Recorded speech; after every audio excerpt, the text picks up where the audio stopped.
If you've ever wondered why we haven't met space aliens yet here on Earth, congratulations, you've been asking yourself the exact same question posed by a concept called the Fermi Paradox.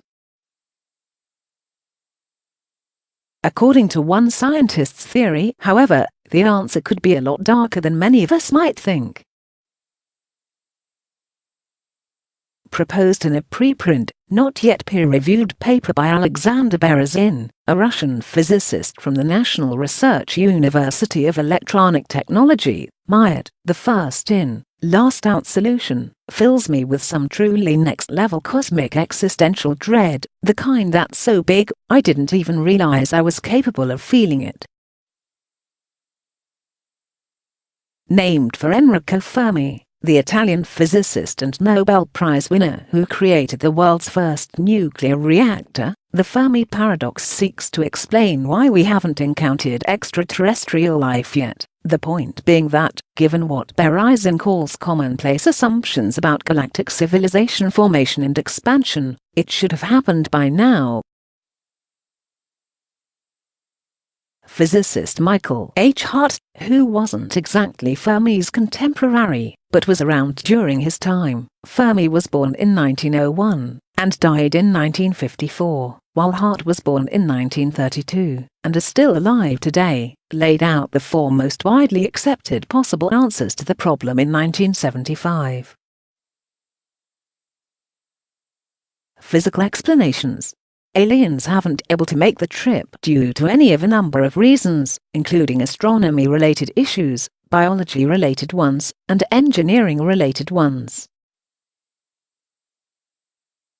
Sociological explanations.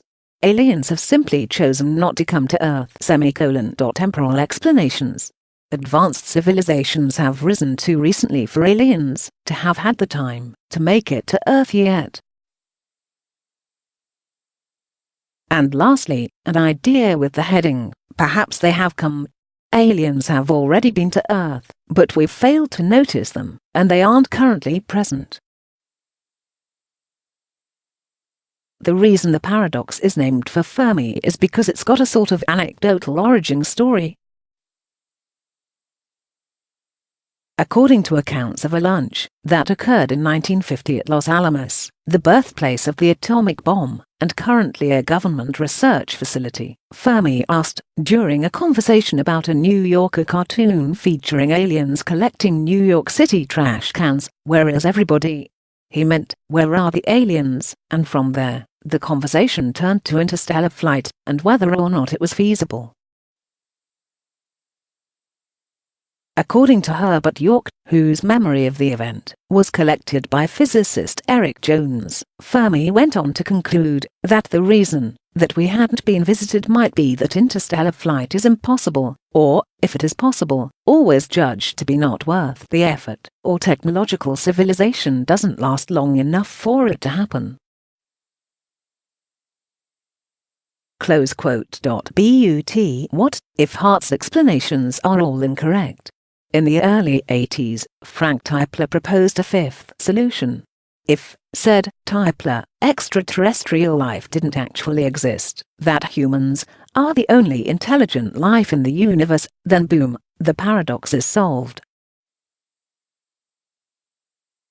That's also where Berezin's paper comes in, with his solution building off of Tipler's. Berezin calls the solution the first-in, last-out solution, and it's predicated on an absolutely chilling thought.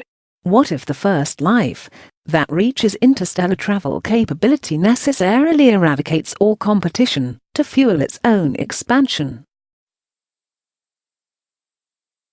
Berezin notes that he's not saying that a highly developed civilization would consciously wipe out other life forms, that is, that, once someone, somewhere develops interstellar travel, that civilization will then go on a rampaging conquest to take over the galaxy and flatten everything in its wake. The destruction will likely be incidental, with whichever civilization gets destroyed being so small as to barely register on the destroyer's radar. At most, it would be a Hitchhiker's Guide to the Galaxy situation, where the Vogons destroy the Earth to build an intergalactic superhighway. More likely, however, Berezin writes, they simply won't notice. Close quote. He uses a similar construction metaphor, but worse. If the Earth is like an inopportunely placed building to the Vogons, in Berezin's metaphor, the Earth is an anthill the construction crew destroys in order to put up a building, because they lack the incentive to protect it. Close quote. Raise your hand if you feel really small right now. But wait. There's more. And this is where it starts to get even scarier too. Berezin's theory takes Typlers to the next level. That is, we, the humans of planet Earth, are the first to arrive, that is, the first to develop interstellar travel, and will likely be the last to leave, meaning that we the ones who are going to, perhaps unwittingly, destroy everyone else. That gets rid of the small feeling I was just talking about, but I don't really feel much better about it. Berezin points out that he really hopes he's wrong. However, he's right. The possibility is there. And that's all kinds of frightening. Of course, there's also this, as Robert H. Gray pointed out at Scientific American in 2016, the Fermi Paradox has been criticized for being neither Fermi's nor a paradox. First, we don't have any writings directly from Fermi about it. All we have are the memories of other people concerning something he seems to have said at some point. And second, or as Gray put it, nobody thought Fermi was questioning the possible existence of extraterrestrial civilizations. Generally, it was understood that he was questioning whether interstellar travel was possible. Since the paradox does question the existence of extraterrestrial life, however, associating it with Fermi, said Gray, misrepresents Fermi's views.